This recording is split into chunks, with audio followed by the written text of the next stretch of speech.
Hello students, welcome to our channel physics with PS. और अपन पढ़ रहे थे क्लास 11 फिजिक्स और चैप्टर था अपना यूनिट एंड मेजरमेंट। तो आज अपन बात करेंगे बच्चों सिग्निफिकेंट फिगर यानी सार्थक अंक क्या होते हैं। इससे लास्ट लेक्चर में अपन ने बात की थी विमा कैसे लिखी जाती है, विमा की क्या क्या अनुप्रयोग हैं। तो आज अपन बात करेंगे बच्चों सार्थक अंक की कि सार्थक अंक क्या होते हैं। सिग्निफिकेंट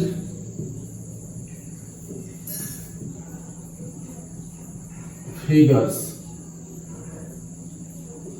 सिग्निफिकेंट फिगर्स क्या होते हैं बच्चों, ध्यान से देखो। अगर अपन बात कर रहे हैं कि यदि आप किसी भौतिक राशि का मापन करते हो, जैसे मान लो आपने वेग का मापन किया, अपन बोले कि सार्थक अंक अपने को ये बताता है कि आपने जो मेजरमेंट किया है वो मेजरमेंट कितने अंकों तक सही है। क्लियर है मेरी बात? देखो सार्थक अंक अपने को ये बताता है कि जैसे मान लो आपने कोई भौतिक राशि का मेजरमेंट किया और उसकी वैल्यू आ रही है जैसे मान लो 1.23। आपने कहा कि मैं यहां तक श्योर हूं, यहां तक जो मेजरमेंट किया है वो मैंने श्योर किया है। अब आगे मान लो यहां पर 2 जीरो और है। सपोज करो आपने किसी भौतिक राशि को मापा और मापने पर आपको ये वैल्यू मिल रही है। फिर आपने कहा कि मैं ये जो 3 डिजिट आपको दिख रहे हैं यहां तक मैं 100% कॉन्फिडेंट हूं, 100% कॉन्फिडेंट हूं कि यहां तक मेरा जो मेजरमेंट है वो सही है। तो बच्चों इसमें सिग्निफिकेंट नंबर क्या हो जाएंगे? क्लियर है इतनी सी बात? देखो सिग्निफिकेंट नंबर अपने को ये बताता है कि आपने किसी भौतिक राशि को कितनी अच्छी तरीके से मापा है, यानी कितने अंकों तक आप श्योर हो कि मेरे द्वारा मापी गई वैल्यू सही है। दूसरी बात आपको ध्यान रखना कि अगर आप किसी भौतिक राशि का मापन करते हैं तो उस संख्या में सारे अंक सार्थक अंक नहीं होते हैं। सार्थक अंक उतने ही होंगे जहां तक आप 100% श्योर हो कि मैंने जो मेजरमेंट किया है वो सही है। जैसे मैं आपको बोलूं कि आपने मेजरमेंट किया 200 किलोमीटर, 200 किलोमीटर मान लो ये अपने पास कोई दूरी है। इसको 2 बच्चों ने मेजरमेंट किया, इसको 2 बच्चों ने मापा। एक के पास वैल्यू आ रही है मान लो 200 किलोमीटर और एक के पास वैल्यू आ रही है 211 किलोमीटर। अब अपन ये बोलेंगे कि यहां पर ये वाला जो मापन है इसमें यहां तक तो आप श्योर हो कि ये वाली वैल्यू मैंने पूरे कॉन्फिडेंट के साथ में मेजर की है, यहां तक श्योर है कि ये वैल्यू सही है। लेकिन आगे आप श्योर नहीं हो कि आगे 0 आएगा या दूसरे बच्चे ने मेजर किया तो कितना आ रहा है 1 आ रहा है। तो जहां तक आप कॉन्फिडेंट रहते हो कि मेरे द्वारा मापी गई वैल्यू सही है उसमें उतने ही सार्थक अंक होते हैं। जैसे एक बात और याद रखना, यदि अपन यहां पे बात करें कि किसी संख्या में जितने ज्यादा सिग्निफिकेंट नंबर होते हैं वो वाली वैल्यू उतनी ही एक्यूरेट होती है, यानी जितने ज्यादा सार्थक अंक होंगे वो वैल्यू उतनी ही ज्यादा शुद्ध मानी जाती है, उतनी ही ज्यादा एक्यूरेट मानी जाती है। क्लियर है बच्चों? तो सार्थक अंक क्या होते हैं कि किसी भौतिक राशि के मापन में जितने डिजिट तक आप कॉन्फिडेंट रहते हो कि मेरे द्वारा मापी गई वैल्यू यहां तक सही है वो क्या है बच्चों? सार्थक अंक है। अब बात ये आती है कि अपने को पता कैसे चलेगा कि सार्थक अंक कौन सी राशि में कितने हैं। तो सार्थक अंक का पता लगाने के लिए बच्चों अपने पास कोई 2-4 रूल हैं। उन रूल्स की बात कर लेते हैं ताकि अपन आसानी से बता पाए कि कितने सार्थक अंक हैं। तो देखो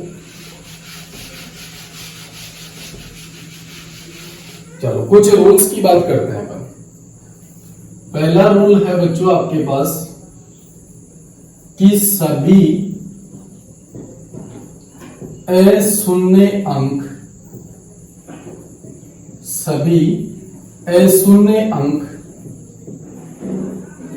सार्थक अंक होते हैं।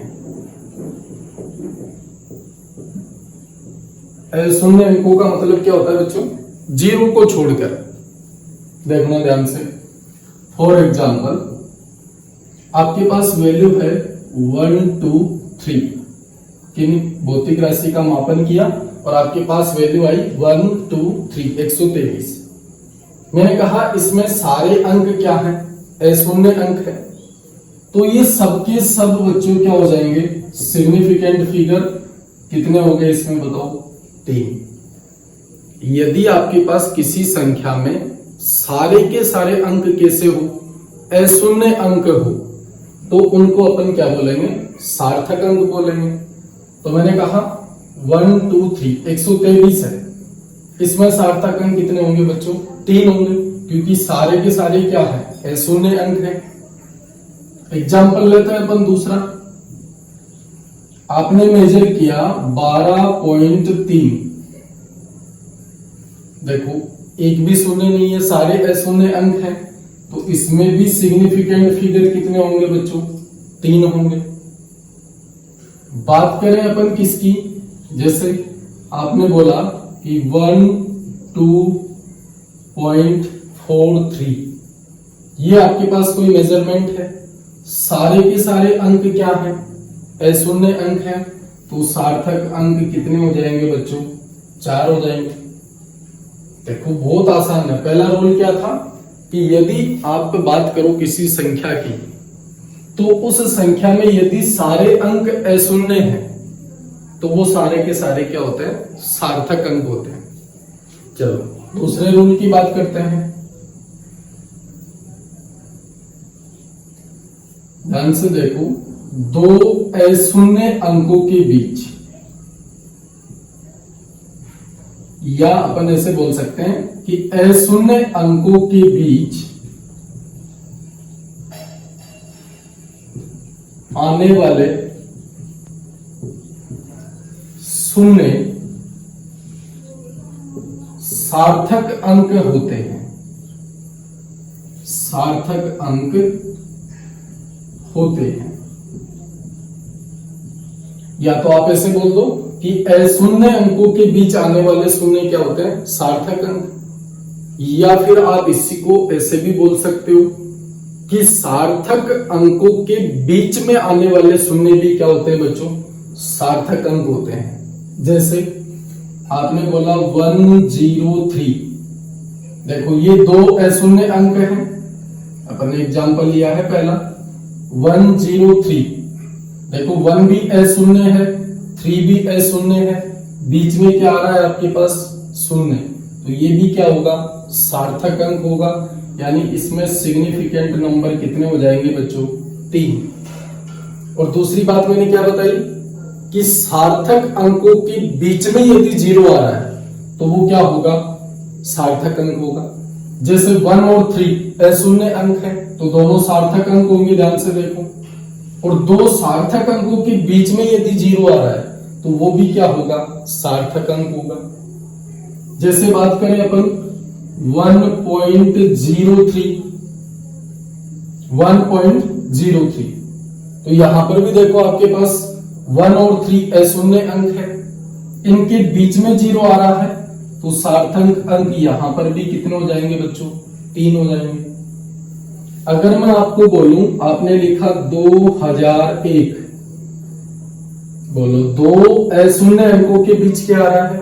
शून्य आ रहा है, तो यहां पर सार्थक अंक कितने होंगे बच्चों? 4 होंगे कि नहीं होंगे?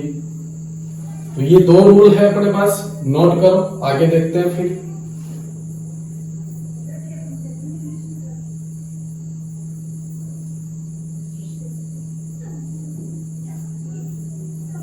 हो गया बच्चों?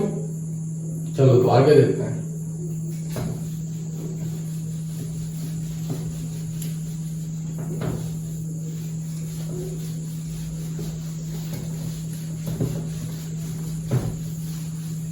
4-5 रूल है अपने पास, तो ज्यादा कुछ लफड़ा नहीं है, आराम से याद रख लेंगे अपन। चलो अगले रूल की बात करते हैं, रूल नंबर 3। ध्यान से देखो, अपन ने 2 रूल की बात की कि सभी अशून्य अंक सार्थक अंक होते हैं। अशून्य अंकों के बीच में यदि कोई शून्य आता है तो वो भी सार्थक अंक होता है। तो ध्यान से देखो, आगे अपन रूल नंबर 3 है अपना, किसी संख्या के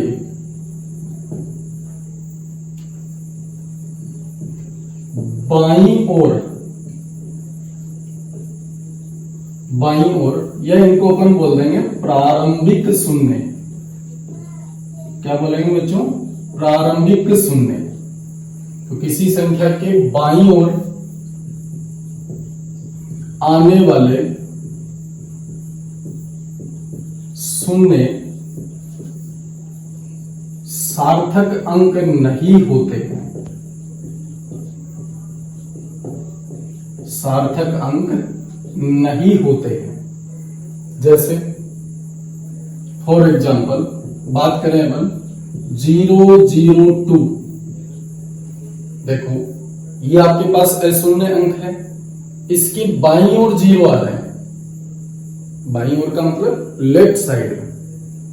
अगर लेफ्ट साइड में 0 है या कोई संख्या 0 से शुरू हो रही है, अपन ऐसे बोल सकते हैं कि या तो किसी संख्या के बाईं ओर 0 है, इनको प्रारंभिक 0 क्यों बोला मैंने? क्योंकि इसकी संख्या का जो प्रारंभ है वो किससे हो रहा है? 0 से। तो ऐसी कोई संख्या हो तो उसमें 0 सार्थक अंक नहीं होंगे। तो अगर मैं इसमें बात करूं सार्थक अंक कितने होंगे बच्चों? 1। आपको बोले कि 0.02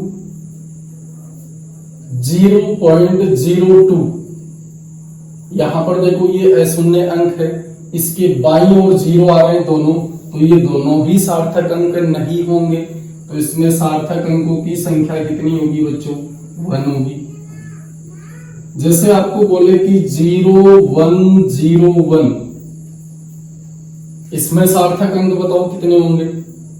तो बच्चों ये वाला जो 0 है वो तो देखो बाईं ओर आ रहा है, लेकिन ये वाला 0 इन 2 अशून्य अंकों के बीच में आ रहा है, या ऐसे बोले कि 2 सार्थक अंकों के बीच में आ रहा है। तो ये तो काउंट होगा, ये वाला नहीं होगा। तो इसमें सार्थक अंक कितने हो गए बच्चों? 3 हो गए। देखो ये वाला 0 काउंट होगा, क्यों होगा? क्योंकि ये 2 सार्थक अंकों के बीच में आ रहा है, या ऐसे बोले कि 2 अशून्य अंकों के बीच में 0 है, तो ये सार्थक अंक होगा। क्लियर है बच्चों इतनी सी बात? तो किसी भी संख्या के बाईं ओर अगर 0 आता है तो वो सार्थक अंक नहीं होगा, और यदि 2 अशून्य अंकों के बीच में 0 आता है तो वो सार्थक अंक माना जाता है। चलो अगला रूल देखते हैं अपन, रूल नंबर 4। देखो अपन बात करें कि किसी संख्या के दाईं ओर 0 आ जाए, दाईं ओर 0, लेकिन कंडीशन क्या है कि दाईं ओर जो 0 है वो पॉइंट के बाद होना चाहिए। ठीक है, तो देखो यदि किसी संख्या के दाईं ओर यदि 0 दशमलव के बाद आता है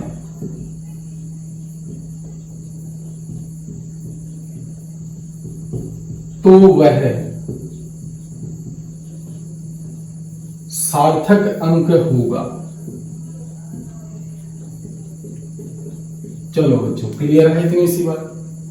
देखो दाईं ओर 0 आ जाए, यदि वो 0 पॉइंट के बाद है तब तो सार्थक अंक होगा, वरना नहीं होगा। जैसे फॉर एग्जाम्पल बात करें, अपन ने लिखा 200। अब देखो ये दोनों 0 इस संख्या के दाईं ओर आ रहे हैं, लेकिन कंडीशन क्या है? ये 0 दशमलव के बाद आने चाहिए। तो दशमलव के बाद नहीं आ रहा है, तो ये दोनों ही जीरो सार्थक अंक नहीं होंगे। तो यहां पर सिग्निफिकेंट फिगर कितना हो जाएगा बच्चों? 1 हो जाएगा। बात करूं मैं इसी को ऐसे लिख दूं 2.00, देखो 2.00। अब ये दोनों जीरो दशमलव के बाद आ रहा है, तो अब ये दोनों सिग्निफिकेंट फिंगर होंगे, तो कितना हो जाएगा? टोटल 3 हो जाएगा। देखो मैंने क्या कहा कि यदि आपके पास किसी संख्या के दाईं ओर जीरो है, अगर वो जीरो पॉइंट के बाद है तब तो सार्थक अंक होगा, यदि पॉइंट नहीं है तो वो सार्थक अंक नहीं होगा। अगला एग्जांपल देखते हैं बच्चों। जैसे मैंने लिखा 112.04, और चलो एक और लिख देता हूं 0। इसमें बताओ कितने सिग्निफिकेंट फिगर है? देखो ये वाला 0, ये तो दो अशून्य के बीच में आ रहा है, क्लियर है? या ऐसे भी बोल सकते हैं कि पॉइंट के बाद है तो सार्थक अंक होगा। ये वाला 0 देखो इस संख्या के दाईं तरफ है लेकिन पॉइंट के बाद है बच्चों, ध्यान रखना। तो ये किसमें शामिल होगा? सार्थक अंक में। तो इसमें सार्थक अंक कितने हो गए? 1 2 3 4 5 6, ये लो जी। क्लियर है बच्चों इतनी बार? तो नोट करो, आगे देखते हैं।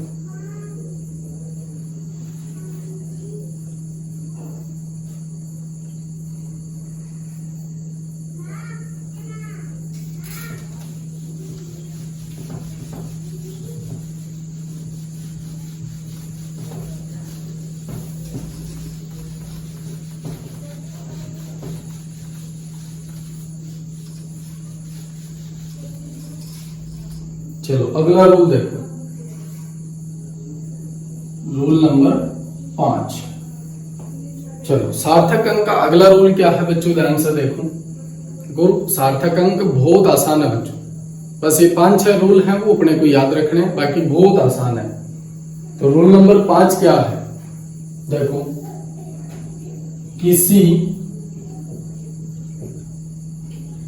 संख्या के, किसी भौतिक राशि के परिमाण की कोटि, परिमाण की कोटि सार्थक अंक नहीं होती।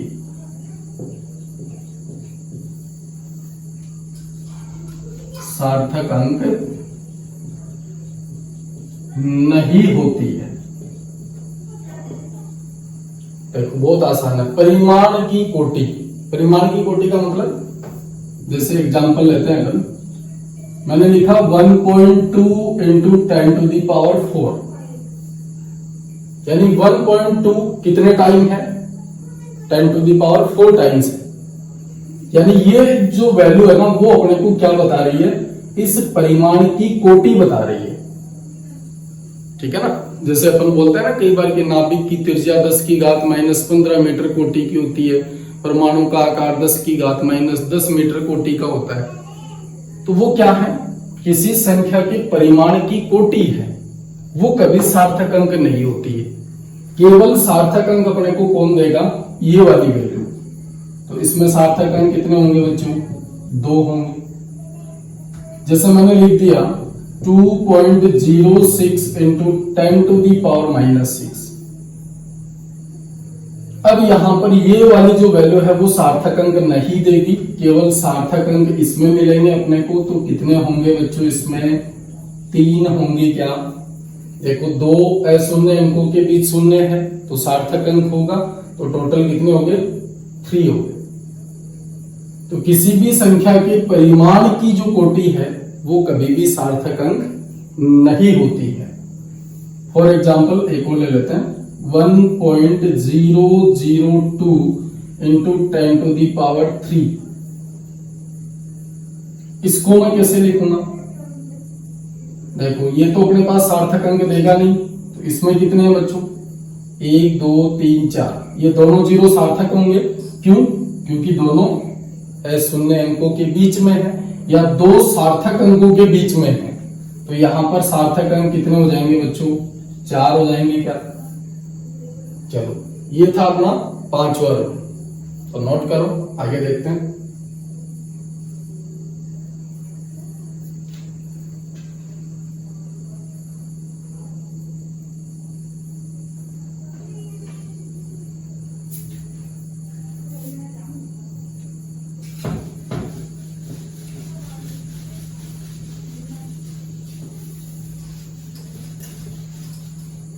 अब देखो सबसे इंपॉर्टेंट रूल है अपना, छठा रूल, ध्यान से देखो। भौतिक राशि का मात्रक जब बदलता है, ध्यान से देखो, मात्रक बदलने पर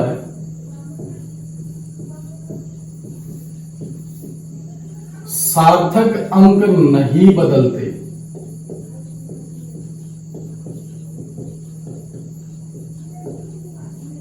ध्यान रखना, जब आप मात्रक पद्धति को बदलते हो ना, जैसे मीटर को सेंटीमीटर में, किलोमीटर को मीटर में, तो वहां पर सार्थक अंक नहीं बदलेंगे। जैसे बात करें अपन, आपके पास है 1.5 किलोमीटर, या छोटा एग्जांपल ले लेता हूं, ये 1.5 मीटर है, तो बताओ सेंटीमीटर में इसकी वैल्यू कितनी होगी? 150 सेंटीमीटर। 1 मीटर में 100 सेंटीमीटर होते हैं, तो 1.5 मीटर में कितने हो जाएंगे? 150 सेंटीमीटर। अब यहां पर देखो, इसके अंदर मैं बात करूं तो सार्थक अंक कितने हैं बच्चों? 2 हैं। तो मैंने कहा कि मात्रक बदलोगे तो सार्थक अंक नहीं बदलने चाहिए, तो यहां पर भी सार्थक अंक कितने हैं बच्चों? 2 ही हैं। क्या देखो, ये 0 तो संख्या के बाद आ रहा है, दशमलव के बाद नहीं है, तो सार्थक अंक नहीं गिना जाएगा। तो यहां पर भी सार्थक अंक कितने हैं? 2 हैं। अगला एग्जांपल देखो, मैं बात करूं 2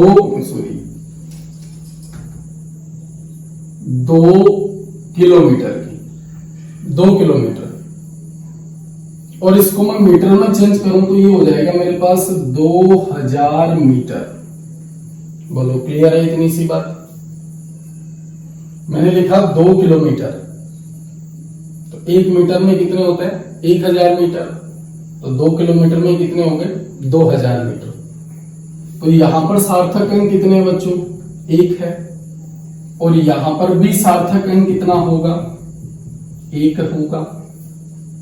1 ही तो है, ध्यान से देखो, ये वाले 0 तो सार्थक अंक नहीं होंगे, तो यहां पर सार्थक अंक कितने हो गए? 1। यहां पर भी कितना होगा? 1। क्लियर है? अगला एग्जांपल देखो, अगर मैं बात करूं आपके पास 2.1 किलोमीटर, 2.1 किलोमीटर, तो इसमें सार्थक अंक कितने हैं बच्चों? 2 हैं। क्या अगर मैं इसको लिखूं मीटर में, तो वैल्यू कितनी आएगी इसकी? बताओ, वैल्यू कितनी आएगी? 2001 मीटर, यही होगा। ध्यान से देखो, मैंने लिखा 2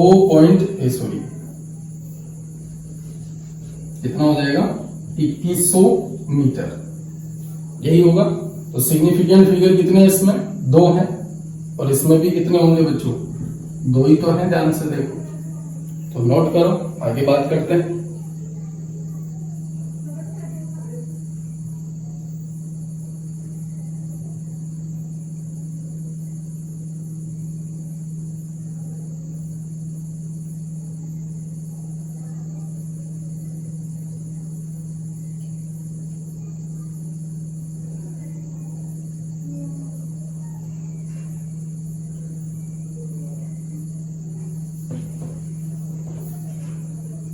अगला एग्जांपल देखो, अगर मैं इसको ऐसे लिख दूं कि 2.0 किलोमीटर, 2.0 किलोमीटर, तो अब इसकी मीटर में वैल्यू बताओ और सिग्निफिकेंट नंबर बताओ बच्चों।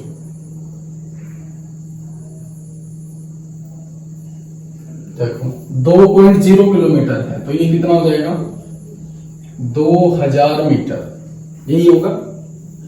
देखो ये मैंने बेसिक से एग्जांपल लिखे हैं आपके सामने। इस एग्जांपल को मैंने थोड़ा सा चेंज कर दिया, 2.0 किलोमीटर, और 2.0 है मतलब 2000 मीटर। अब यहां पर देखो सार्थक अंक कितने होंगे, 2 होंगे, क्योंकि ये वाला 0 पॉइंट के बाद आ रहा है, तो ये सार्थक अंक गिना जाएगा। तो यहां पर सार्थक अंक कितने हैं, 2 है, और यहां पर सार्थक अंक कितने होंगे बच्चों, 1 होगा। ध्यान से देखो, यहां पर ये जो 3 0 आ रहे हैं आपके पास, यही संख्या के दाईं ओर है, दशमलव के बाद में नहीं है, पॉइंट के बाद नहीं है, तो ये शामिल नहीं होंगे। तो सार्थक अंक इधर कितना हो जाएगा, 1।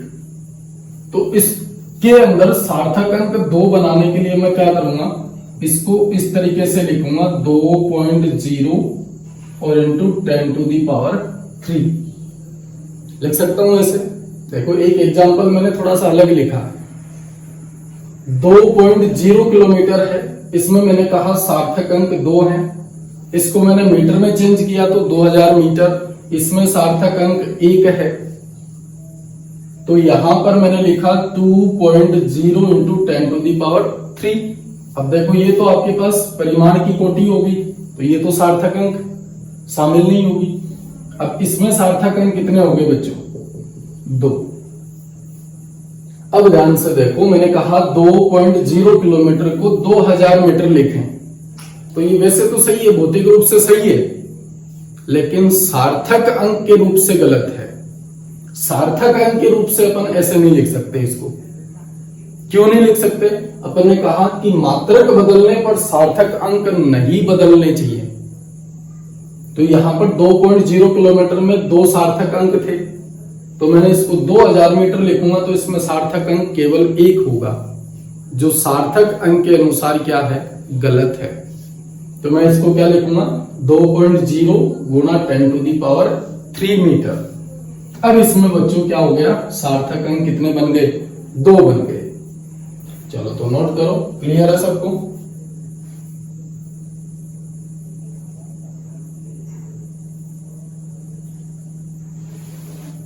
चलो अगला रूल देखते हैं।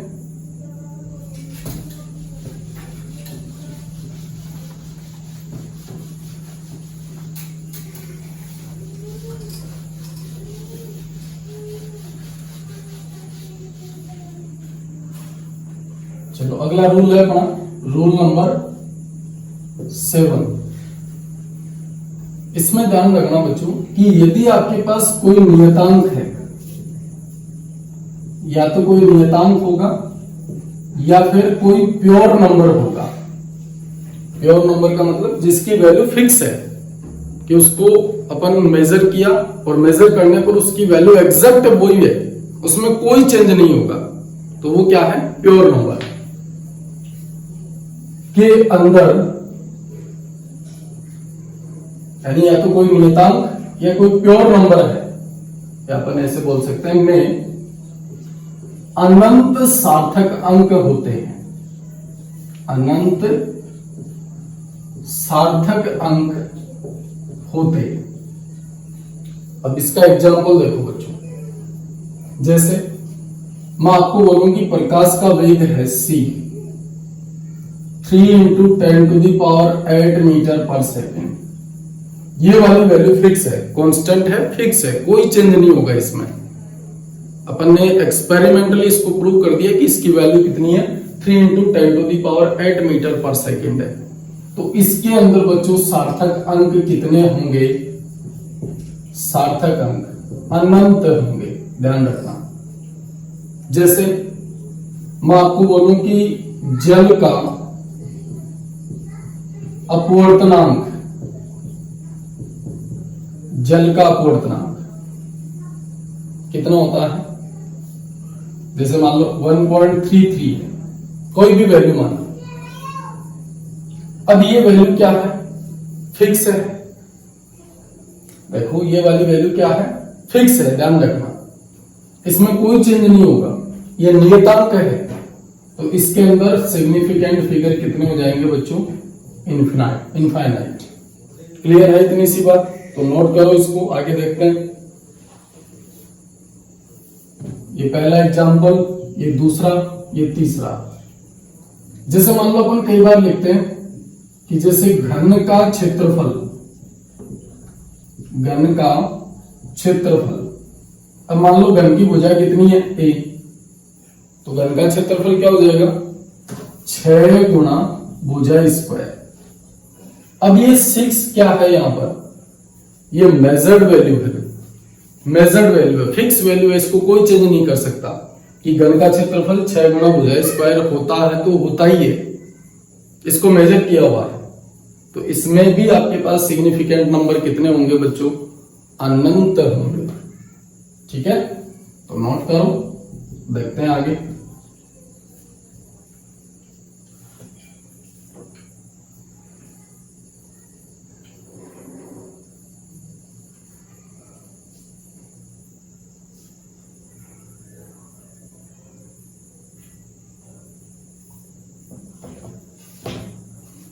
नोट कर लिया बच्चों, चलो देखो तो आगे फिर, यानी जो वैल्यू कांस्टेंट होती है या प्योर नंबर होती है, यानी जिनको अपन एक्सपेरिमेंटली मेजर कर रखा है पहले से, वो सारे क्या होते हैं, उनमें सिग्निफिकेंट फिगर कितने होते हैं, इनफाइनाइट। चलो ये थे अपने पास सार्थक अंक लिखने के कुछ रूल्स कि सार्थक अंक कैसे पता लगेगा अपने को।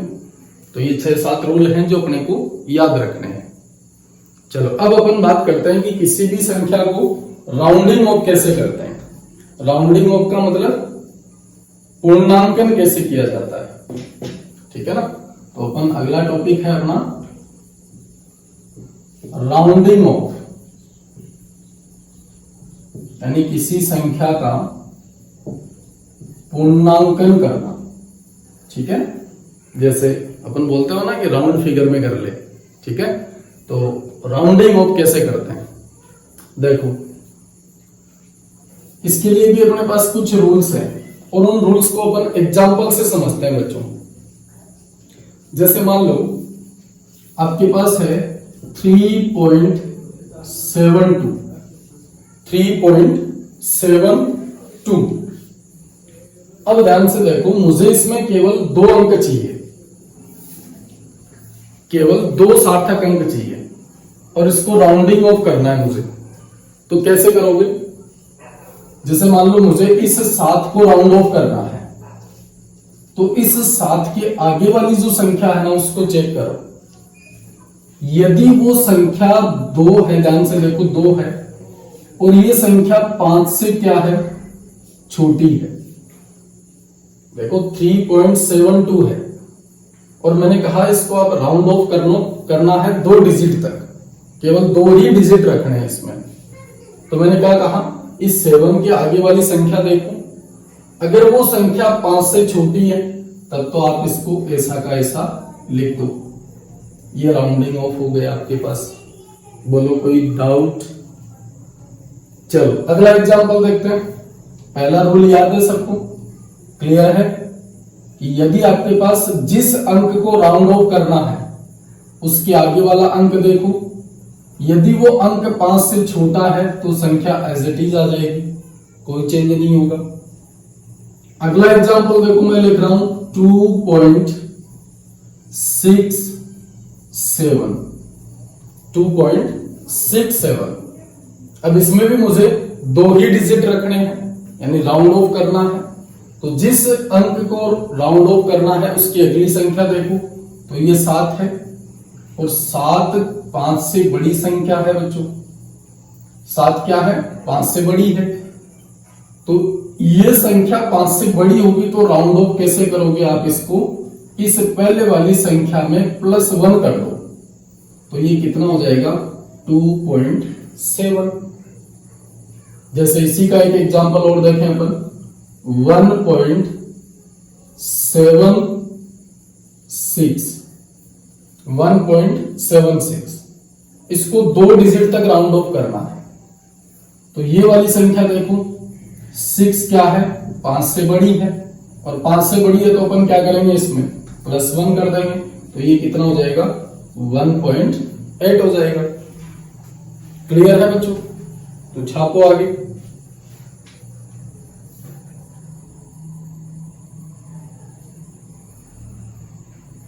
चलो तीसरा रूल देखते हैं राउंडिंग ऑफ का। दो रूल तो क्लियर है कि यदि आपके पास संख्या 5 से छोटी है तो ऐसी की ऐसी, यदि 5 से बड़ी है तो आप उसमें +1 ऐड कर दो। ठीक है, चलो तीसरी कंडीशन क्या है कि यदि आपके पास 5 आ जाए, फॉर एग्जाम्पल जैसे मैं लिखूं 1.75, तो अब मुझे क्या करना पड़ेगा, देखो ये संख्या 5 है और मुझे 2 ही डिजिट रखनी है, तो इसका राउंडिंग ऑफ कैसे होगा, उसके लिए मुझे इस 5 के आगे वाली संख्या चेक करनी पड़ेगी। अब मान लो 5 के आगे क्या है, 1 है, तो इसके लिए बच्चों याद रखो रूल, एक तो आपके पास संख्या 5 आ रही है और इस 5 के आगे कोई अशून्य अंक है, क्या है, कोई अशून्य अंक है, तो मुझे क्या करना पड़ेगा, इस 7 में +1 कर देना, तो ये कितना हो जाएगा 1.8। देखो बहुत आसान रूल है, यदि 5 से छोटी होगी तो एज इट इज, 5 से बड़ी होगी तो +1 कर दो। अब यदि 5 आ जाए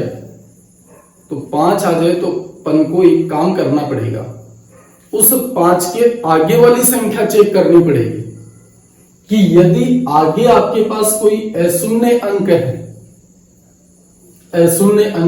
जैसे अशून्य का मतलब 0 को छोड़कर, तो अशून्य अंक होगा तो आप उसमें क्या करो, 1 ऐड कर दो।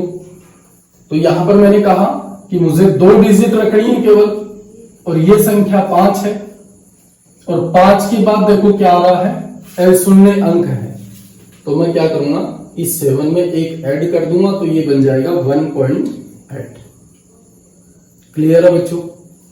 अगला रूल देखो, अगर मान लो मेरे पास 1.65 आ गया और इसके आगे आपके पास 0 है, यदि इस 5 के आगे क्या है, 0 है, और यदि आप ध्यान से देखो इस संख्या को मुझे 2 अंकों तक रखना है, 2 अंकों तक, तो 2 अंकों तक कैसे रखोगे, इसके लिए आपको एक रूल याद रखना है कि यदि 5 के आगे आपके पास 0 आ जाए और संख्या कैसी है, 5 है, देखो पहले तो आपको चेक करना है, आपको 2 डिजिट रखने, 2 डिजिट तक राउंड ऑफ करना है, इसके आगे 5 आ रहा है, अगर इस 5 के आगे 0 है, देखो 0 को छोड़कर कोई अंक आता है तो अपन ने बोला 1 बढ़ा दो, अगर 0 आ जाए तो आपको क्या करना पड़ेगा, इस 5 के पहले वाली संख्या चेक करनी पड़ेगी।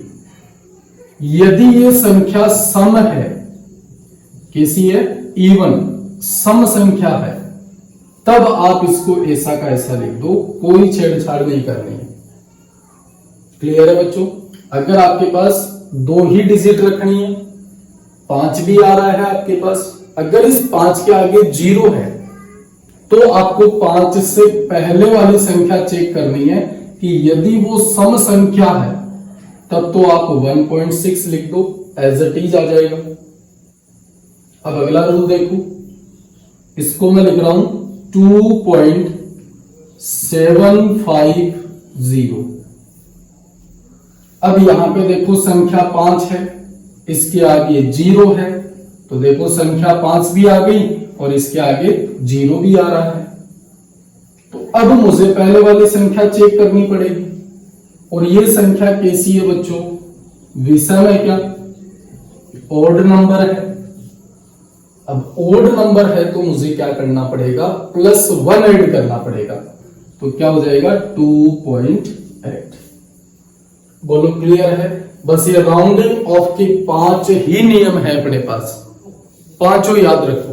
एक बार फिर रिपीट कर रहा हूं, अब जरूरी नहीं है कि आप 2 डिजिट रखो, मैंने तो यहां पे 2 डिजिट की बात की, आप ज्यादा भी रख सकते हो, तो जितने अंक आप रखना चाहते हो उससे अगली वाली संख्या चेक कर लो। तो मैंने कहा मैं 2 डिजिट रखना चाहता हूं, 7 को राउंड ऑफ करना चाहता हूं, तो इसके आगे वाली संख्या कितनी है, 2। अगर ये 5 से छोटी है तो एज इट इज आ जाएगा।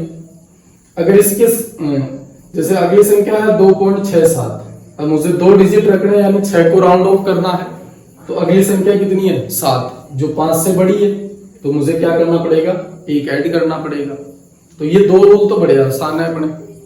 दिक्कत कहां पे आती है कि जब आपके पास संख्या क्या हो, 5 ही हो, 5 से बड़ी हो 5 से छोटी हो, कोई दिक्कत नहीं है, आराम से हो जाएगा। अगर 5 ही आ जाए तो क्या करेंगे अपन, तो इसके लिए अपने पास 3 कंडीशन बनती है। अगर 5 आ जाए तो आप उसके अगली संख्या चेक करो, यदि अगली संख्या कोई अशून्य अंक है तब तो आप +1 ऐड कर दो, ऐसा का ऐसा। कितना आ जाएगा, 7 + 1 कितना हो जाएगा, 1.8 हो जाएगा। फिर मैंने कहा कि आपके पास 5 के बाद में यदि 0 आ जाए, 0, तो अब यहां पे 2 काम करने हैं अपने को। 5 से पहले वाली संख्या चेक करनी है, यदि वो सम आ जाए तब तो ऐसा का ऐसा। अगर वो विषम आ जाए तो आप उसमें 1 ऐड कर दो, जैसे 2.750, अब यहां पे 0 है, 5 से पहले वाली संख्या विषम है, तो आप राउंडिंग ऑफ कैसे करोगे, 2.8 आ जाएगा। तो नोट करो बच्चों, देखते हैं आगे।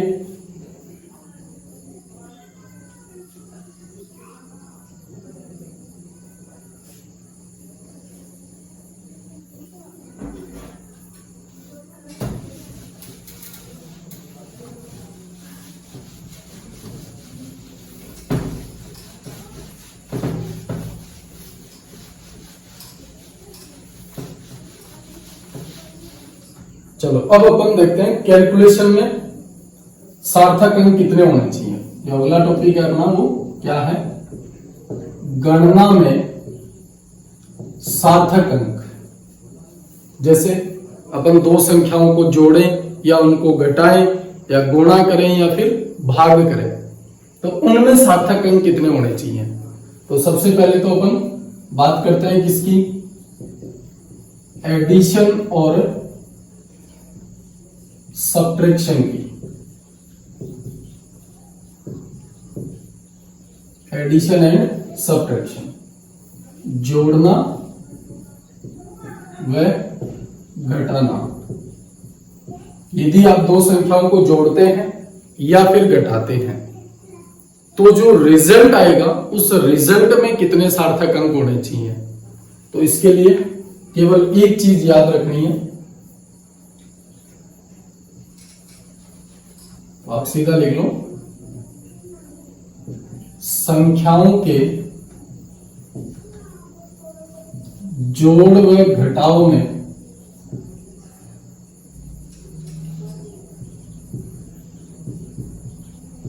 संख्याओं के जोड़ व घटाव के परिणाम में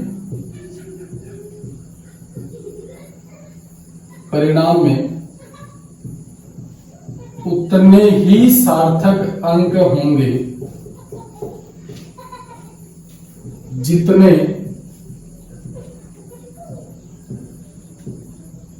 प्रयुक्त संख्याओं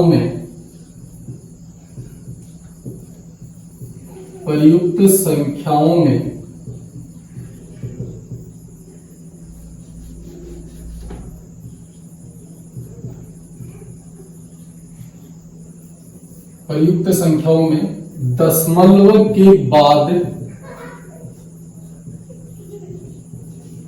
सबसे कम अंक होंगे।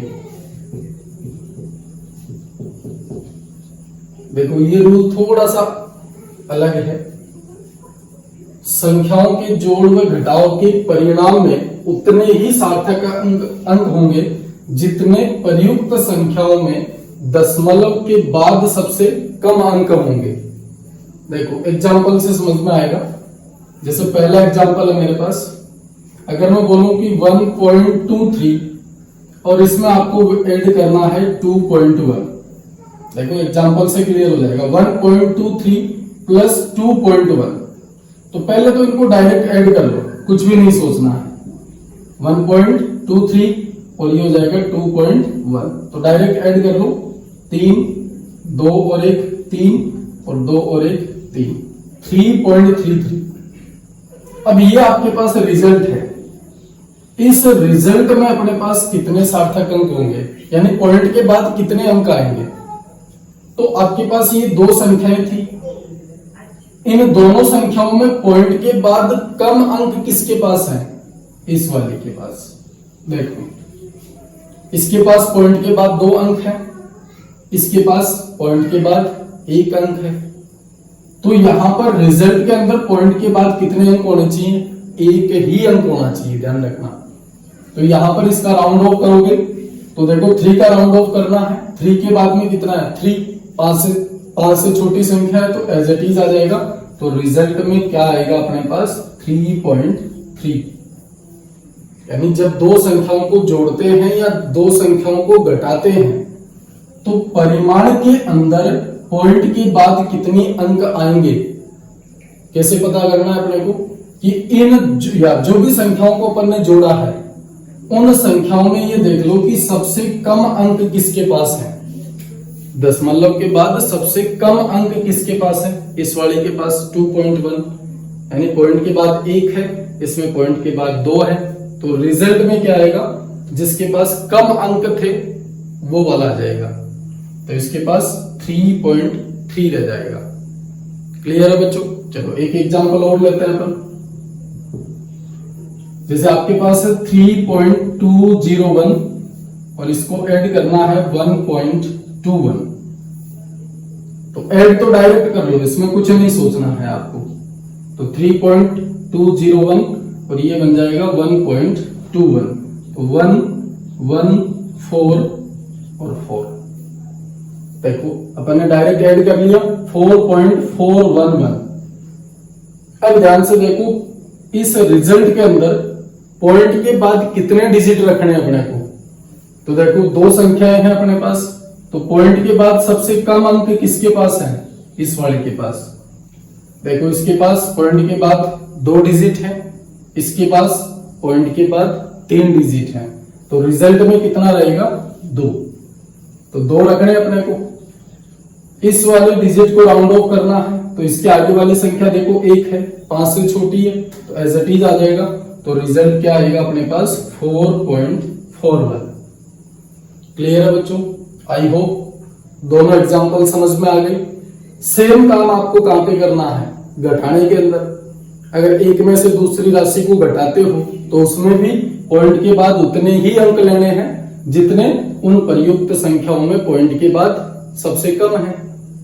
तो आपके पास यहाँ पे 2 संख्याएं हैं, इसके पास पॉइंट के बाद 3 अंक है, इसके पास 2 है। तो रिजल्ट में क्या आएंगे 2 अंक आएंगे। ठीक है बच्चों, तो नोट करो, आगे देखते हैं।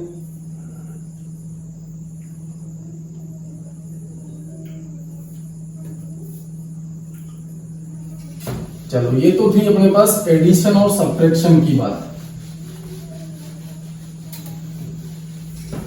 अब अपन बात करते हैं किसकी, मल्टीप्लाई और डिवीजन की। यानी दो संख्याओं को जब आप गुणा करते हो या भाग देते हो तो दूसरा रूल है अपना, या दूसरी कैलकुलेशन कौन सी है, मल्टीप्लाई एंड डिवीजन। यानी गुणा व भाग में, गुणा व भाग में। देखो इसको अपन सीधा समझते हैं, स्टेटमेंट आप खुद समझ जाओगे। देखो मेरे पास एग्जाम्पल है, मैंने बोला 1.21, इसको मल्टीप्लाई करो आप 1.2 से। तो पहले तो आपको कुछ भी सोचना नहीं है, जैसे पहले वाले में डायरेक्ट ऐड किया था, डायरेक्ट माइनस किया था, वैसे ही आप इनको डायरेक्ट क्या करो, गुणा कर लो। तो 1.21 इसको 1.2 से गुणा करना है। तो गुणा कैसे करोगे, 2 into 2, 2 2 जा 4 और ये हो जाएगा 2, फिर ये हो जाएगा 1 2 1। तो देखो 2 4 1 5 4 1, तो ये कितना हो गया, 2 और 1 3, 1.452। डायरेक्ट मल्टीप्लाई कर लिया अपन। अब देखो रिजल्ट में अपने पास क्या आया, 1.452, ये वाली वैल्यू आ रही है। अब यहां पर पॉइंट के बाद कितने डिजिट लेने हैं वो किस पे डिपेंड करेगा। उसके लिए मुझे इन दोनों संख्याओं में सार्थक अंक चेक करने पड़ेंगे। तो बच्चों इस वाली में सार्थक अंक कितने हैं बताओ। 1 2 3, तीनों के तीनों सार्थक अंक हैं, क्योंकि अशून्य अंक है तो सारे सार्थक अंक। इसकी बात करूं तो इसमें सार्थक अंक कितने हैं, 2 है। तो आपको रिजल्ट में उतने ही सार्थक अंक रखने हैं जिसमें, या इन दोनों संख्याओं में जिसके पास सबसे कम सार्थक अंक हैं। देखो पहले वाले में तो क्या किया था अपन ने, केवल दशमलव के बाद अंक देखे थे कि कौन सी संख्या में दशमलव के बाद सबसे कम अंक है, वही रिजल्ट में आ जाएंगे। और गुणा और भाग जब करते हैं तो उसमें अपन को क्या चेक करना है, सार्थक अंक चेक करना है। पॉइंट के बाद कितने डिजिट हैं वो चेक नहीं करने हैं। तो यहां पर देखो इस वाली के पास सार्थक अंक 3 है, इस वाली के पास 2 है, तो रिजल्ट में आपके पास कितने रहने चाहिए बच्चों, 2। यहां पे सार्थक अंक कितने रहने चाहिए, 2, मतलब इन 2 को हटाना पड़ेगा मुझे। अब इस 4 को राउंड ऑफ करना है। 4 को राउंड ऑफ कैसे करोगे, देखो 4 के बाद में 5 है और 5 के आगे अशून्य अंक है, 5 के बाद अशून्य अंक है, तो राउंड ऑफ कैसे करते हो, 5 से पहली संख्या चेक करो, सम संख्या है। और सम संख्या के लिए क्या बोला था अपन ने, सम संख्या के लिए क्या बोला था, जल्दी बताओ, जल्दी आप वीडियो को पॉज करके आप ही बताओगे। अगर सम संख्या है तो ऐसा का ऐसा छोड़ दें क्या, चलो तो कितना आ जाएगा 1.4। इसके पास सिग्निफिकेंट फिगर कितने हैं बच्चों, 2 है क्या। चलो तो अपन ने क्या किया, इन 2 संख्याओं को गुणा किया, गुणा करने पर रिजल्ट ये मिला अपने को। अब अपन को ये पूछा है कि इस रिजल्ट में कितने सार्थक अंक होने चाहिए। तो सबसे पहले इन संख्याओं में सार्थक अंक चेक करो। इसके पास 3 है, इसके पास 2 है, तो रिजल्ट में सार्थक अंक कितने होंगे, जिसके पास सार्थक अंक सबसे कम है उतने ही किसमें रहने चाहिए, रिजल्ट में। बोलो क्लियर है बच्चों। एक एग्जांपल और ले लेते हैं अपन, ध्यान से देखो। अगला एग्जांपल है अपना 3.21 और इसको मल्टीप्लाई करना है आपको 1.2 से। तो पहले तो डायरेक्ट मल्टीप्लाई कर लो, कुछ भी नहीं सोचना है। 1.2 से मल्टीप्लाई किया तो ये बन गया 2 4 6 और ये बन जाएगा 1 2 3, तो 2 5 8 3, तो ये 3 डिजिट पे पॉइंट लगा दो। ये लो रिजल्ट आ गया 3.852। रिजल्ट क्या है, 3.852। अब इसमें कितने सिग्निफिकेंट फिगर होने चाहिए, पहले इन संख्याओं में चेक करो। तो इसके पास तो कितने हैं, 3, और इसके पास कितने हैं, 2। तो जिस संख्या के पास सबसे कम सिग्निफिकेंट नंबर होंगे रिजल्ट में उतने ही रखने हैं आपको। तो यहां पर सबसे कम कितने हैं, 2, तो इसमें भी अपने को 2 ही रखने हैं। तो वापस से देखो 8 को राउंड ऑफ करना पड़ेगा, ये 2 डिजिट ही रखनी पड़ेगी अपन को। तो 8 के बाद में 5 है और 5 के बाद कोई अशून्य अंक है, तो 5 से पहले वाली संख्या चेक करो, सम संख्या है। तो सम के अंदर क्या करते हैं अपन, एज इट इज रख लेते हैं। ये लो जी, ये रिजल्ट के अंदर वैल्यू आ गई। बोलो क्लियर है बच्चों इतनी बात। तो सार्थक अंक बहुत आसान है। अगर अपन कैलकुलेशन की बात करें तो एक बार फिर से रिपीट कर रहा हूं, अगर किसी संख्या को जोड़ रहे हो या घटा रहे हो तो रिजल्ट में कितने सिग्निफिकेंट नंबर होंगे, तो आप दोनों संख्याओं को चेक करो कि कौन सी संख्या में पॉइंट के बाद कम अंक हैं। जिसके पास सबसे कम अंक हैं उतने ही रिजल्ट में आ जाएंगे। बात करें अपन किसकी, गुणा और भाग की। इसमें क्या करना है आपको, सबसे पहले दोनों संख्याओं को गुणा करो। पहले वाले में तो क्या देखा था, पॉइंट के बाद अंक देखे थे। अब अपने को केवल सिग्निफिकेंट नंबर देखने हैं कि कौन सी संख्या के पास सिग्निफिकेंट नंबर सबसे कम है। तो ये 2 थी, इसके पास 3 है, इसके पास 2 है। तो जिसके पास सबसे कम सिग्निफिकेंट नंबर होगा उतने ही सिग्निफिकेंट नंबर आपको कहां पे रखने हैं, रिजल्ट के अंदर। क्लियर है बच्चों। तो ये थे अपने पास सार्थक अंक और किसी संख्या को राउंडिंग ऑफ करने के मेथड। ये रूल्स है, अपने को याद रखने हैं। तो मिलते हैं बच्चों अगले लेक्चर में, और अगले लेक्चर में अपन बात करेंगे एरर, त्रुटि क्या होती है। तो तब तक के लिए थैंक यू।